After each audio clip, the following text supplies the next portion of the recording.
everybody happy in this speech? I think quite simply, actually, she's got to reiterate the optimistic speech she gave back in January at Lancaster House, confirming we're going to leave the single market, leave the customs union.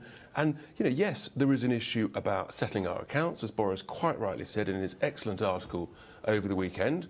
And, you know, on the basis that one is going to settle those accounts, what is legally due, then actually, you know, the negotiations should move forward. I think it's, you know, what everybody should agree is we need to accelerate this process. It's taking too long. It doesn't need to take this long. In business, in the corporate world, we would be resolving this in a matter of months, not years. But it's taking too long, isn't it, because we don't really know where we want to go? Absolutely not. We know exactly where we want to go. This is the myth that the media portray. We know exactly where we want to go. The Prime Minister set it out back in January. Well, I'm not entirely sure that's true, given how many different opinions we've heard, even out of cabinet ministers, let alone others.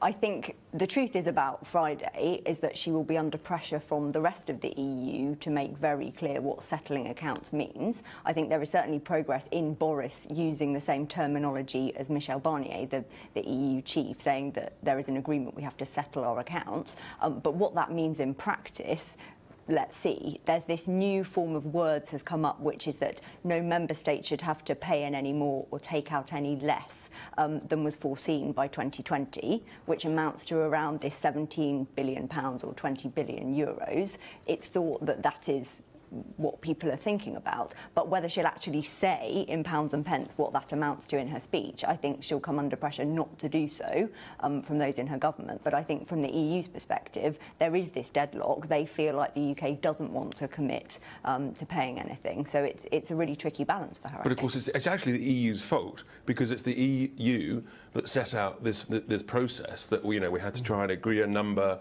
agree the Northern Ireland issues, and the issues for citizens before discussing all the other issues. They're all so intertwined, much better to do it all together. But that's reality. We've accepted that. We're leaving them, they're not leaving us. So it's But in a sense, it's clear now that it was a mistake for both sides to accept that. So both sides should change that and move to talk about it all much quicker, because that's actually what the people want, and it's what businesses want. Well, you see, you want to speed this up and you want certainty for business, but, for example, we don't know what the government's position on this transition phase is. Should it be 6 months, as Boris Johnson says, or should it be 3 years with staying in the single market, as the Chancellor suggested? I mean, that is a government divided. Our view is actually you don't actually need a transition phase if you get on with the negotiations, because then there'll be plenty of time to deal with it. That's not the government's view. Well, the government's view is the transition agreement is part of the negotiations, and that, again, that's why it's also intertwined. Do we need clarity on how long this transition is going to be? What we need is to sit down 24/7, not 1 week every 4 weeks, and we need to accelerate the process and bring it all in together.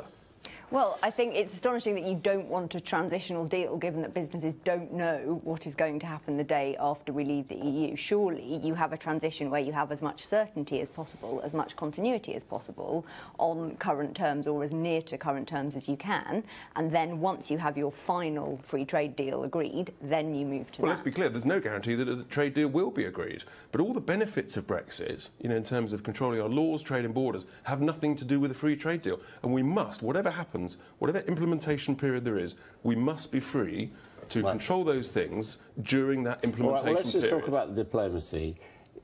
Mrs May decided to go to Italy, to go within the European Union, to what she sees as the font of European culture, to make this speech. You said she should trumpet all the wonderful things about Brexit. The Italians and all the other EU members have said that they think this is a mistake, they regret it, and they think Britain will regret it. So it's not very diplomatic to go there and say we're all completely wrong, is it? I think it's exactly the right thing to do, because what she's saying, which is what she said back in Lancaster House, is we can still be partners and friends with our European neighbours, but also we want to be much more outward-looking to the rest of the world, where there's going to be 90% of GDP growth over the next 20 years. We know how she voted and how she stood on the campaign. So if she does that, she's going there asking them to believe that white is black. I think not at all. I think it's hugely constructive and friendly to go to somewhere like Florence and to make this pitch to the Europeans, whilst also pitching to the rest of the world, which is what she's been doing in New York. What do you think?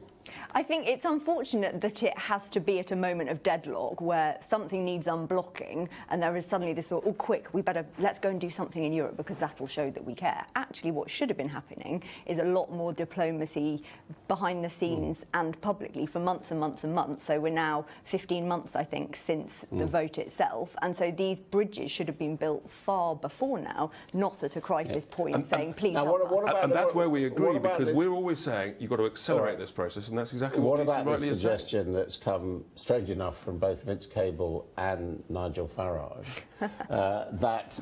Interesting bedfellows. Yeah, that as a just a reassurance, she should say, look, on citizens' rights, on European citizens here, those already here or up to the time we leave, nothing will change. I mean, that would be a generous and positive offer. It would, and we at Leave Means Leave have been saying that since day one, that the government should make that offer. Effectively, they have made that offer. Well, they haven't made it. Well, they made it pretty close to it, and the EU just sort of dismissed it. They threw it back at us.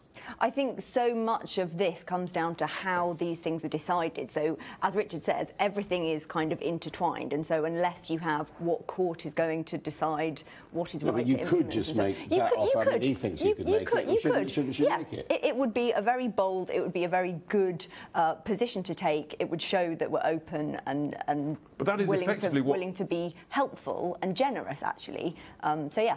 I agree. No, it's not. I mean, what was being proposed is people having to register and... Well, yes, because quite rightly, from a security point of view, you need to know who's here. Yeah, but that is not saying nothing's going to change, is it? Well, no, but it is completely compatible with saying that everybody who's here is welcome to stay here. That's what... That's a different thing. No, it's not. It's exactly the same thing, but we need to know who is here. Well, I think the difficulty comes that all of the sort of intricate details get in the way, and I think also the government, frankly, is thinking, where are our cards? You know, what kind of leverage do we have in these negotiations? They seem to play quite a lot the security and intelligence sharing card, and presumably this is another thing where they're thinking, you know, we could sort of do some bargaining around these issues, which is a shame if that is the case. And I genuinely don't think actually they have used that. Probably almost the only person who almost used that was Philip Hammond. But no, I don't think that's the position. They're not using that as a bargaining card. In a sense, it's actually the European Union that is sort of, by bringing it to the fore, is using it as a bargaining. And in terms of delivering what you'd like to see, would it be better if Boris Johnson was in the driving seat? Look, Boris Johnson, quite rightly, as Foreign Secretary, is promoting the country around the rest of the world. His speech, his article, is exactly what you would expect from a Foreign Secretary. Well, would you feel more comfortable if he was in the driving seat? Look, Boris applied for the position of the driving seat. He didn't get it. Well, he backed off, actually. Well, yeah, but essentially because he knew he wouldn't get it. But yeah, he's been there, done that. He's now Foreign Secretary, and he needs to keep, promoting and giving confidence to everybody around the country ever more, in my opinion. What about Mrs May? Is she the best person there?